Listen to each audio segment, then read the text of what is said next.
Assalamualaikum warahmatullahi wabarakatuh. Halo semuanya, perkenalkan nama saya Amanda Tarisya Putri. Saya dari program studi D3 Keperawatan. NIM saya 251070 1055. Saya dari kelas B UPN Veteran Jakarta.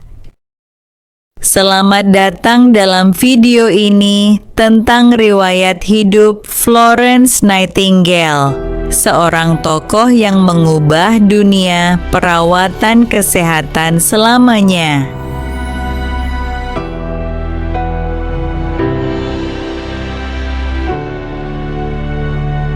Florence Nightingale lahir pada 12 Mei tahun 1820 di Firenze, Italia. Namanya diambil dari kota tempat ia dilahirkan.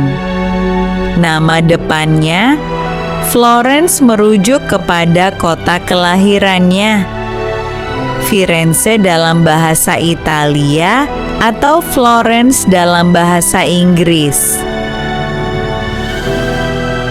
Florence dibesarkan di Inggris oleh keluarganya yang kaya. Ibunya bernama Florence Nightingale yang merupakan keturunan darah biru dan keluarga Nightingale yang terpandang. Ayahnya bernama William Edward Shore Nightingale yang merupakan seorang tuan tanah kaya di Inggris. Kemudian, Florence Nightingale memiliki seorang saudara perempuan yang bernama Parthenope. Pada masa remaja, mulai terlihat perilaku mereka yang kontras, dan Parthenope hidup sesuai dengan martabatnya sebagai seorang putri tuan tanah. Pada masa itu, wanita ningrat, kaya, dan berpendidikan aktivitasnya cenderung bersenang-senang saja dan malas.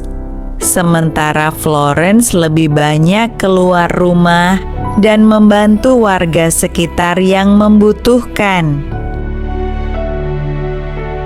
Meskipun berasal dari keluarga yang berada, Florence Nightingale merasa panggilan yang paling tinggi dalam hidupnya.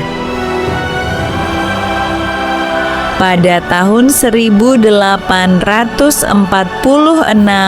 Florence mengunjungi Kaiserswerth, Jerman, dan mengenal lebih jauh tentang rumah sakit modern pionir yang dipelopori oleh pendeta Theodor Fliedner dan istrinya dan dikelola oleh para biarawati.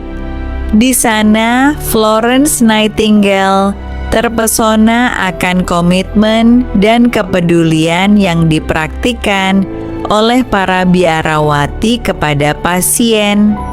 Florence jatuh cinta pada pekerjaan sosial keperawatan dan pulang ke Inggris dengan membawa angan-angan tersebut. Pada usia 24 tahun, Florence Nightingale mendapatkan panggilan dari Tuhan untuk menjadi seorang perawat. Florence melawan norma sosial pada saat itu yang menyatakan bahwa perawatan kesehatan adalah pekerjaan yang rendah.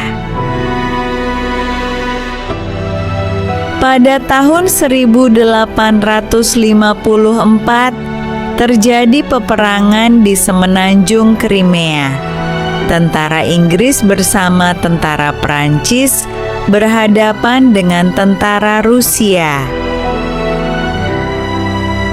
Banyak prajurit yang gugur dalam peperangan tersebut, tetapi ada yang lebih menyedihkan lagi, yaitu tidak adanya perawat untuk prajurit yang sakit dan luka-luka. Keadaan memuncak pada saat seorang wartawan bernama William Russell menuliskan keadaan perang di sana. Kemudian, Florence Nightingale merasa mendapatkan panggilan untuk membantu para korban peperangan di semenanjung Crimea tersebut. Dan Florence pun menulis surat kepada Menteri Peperangan untuk menjadi sukarelawan. Florence tiba di rumah sakit Scutari. Betapa terkejutnya Florence Nightingale melihat kondisi yang mengerikan, sangat amat kotor, dan banyak tikus yang berlarian di dalam ruangan. Florence Nightingale mengubah situasi di rumah sakit Scutari. Florence memperbaiki kondisi kebersihan rumah sakit, menyediakan makanan dan minuman yang layak, serta merawat pasien dengan penuh perhatian. Florence memberikan penekanan pada pemerhatian, teliti terhadap keperluan pasien, dan penyusunan laporan mendetail menggunakan statistik sebagai argumentasi perubahan ke arah yang lebih baik pada bidang keperawatan di hadapan pemerintah Inggris. Hal ini pun mempengaruhi penurunan angka kematian yang drastis. Florence Nightingale dikenal sebagai Lady with the Lamp, atau dapat disebut juga sebagai bidadari berlampu.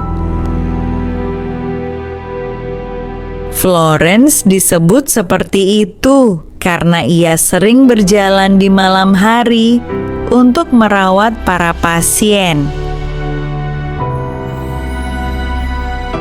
Florence menjadi lambang perawat yang penuh dengan kasih sayang dan rasa peduli.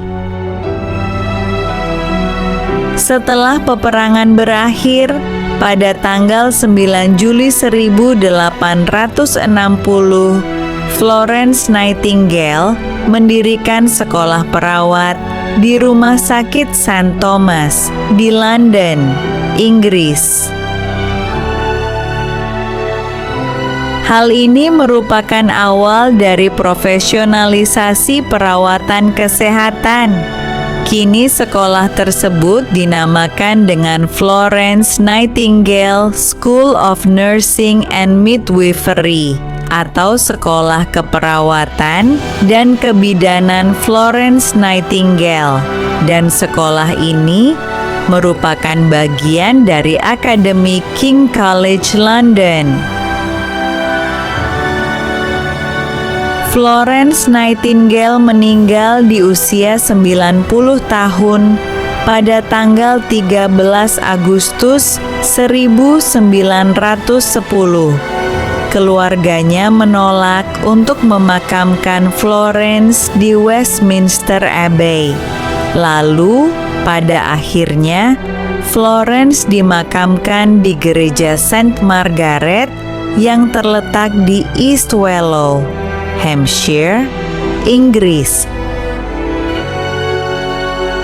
Meskipun Florence Nightingale sudah meninggal, tetapi warisan yang ia berikan masih hidup sampai saat ini, terkhususnya untuk para perawat di seluruh dunia.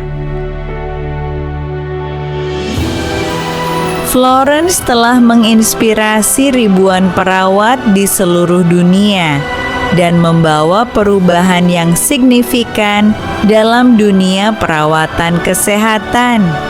Florence Nightingale merupakan seorang pionir dalam bidang perawatan kesehatan, dan kisah hidupnya adalah inspirasi bagi kita semua, terutama untuk para perawat, untuk selalu berbuat baik dalam hidup kita.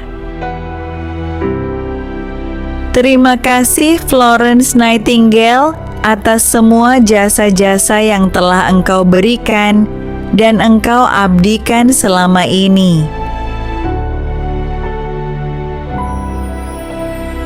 Sekian pembahasan video animasi saya mengenai biografi Florence Nightingale. Semoga dapat dijadikan pembelajaran bagi kita semua. Mohon maaf apabila ada kesalahan dalam video animasi saya ini. Terima kasih. Wassalamualaikum warahmatullahi wabarakatuh.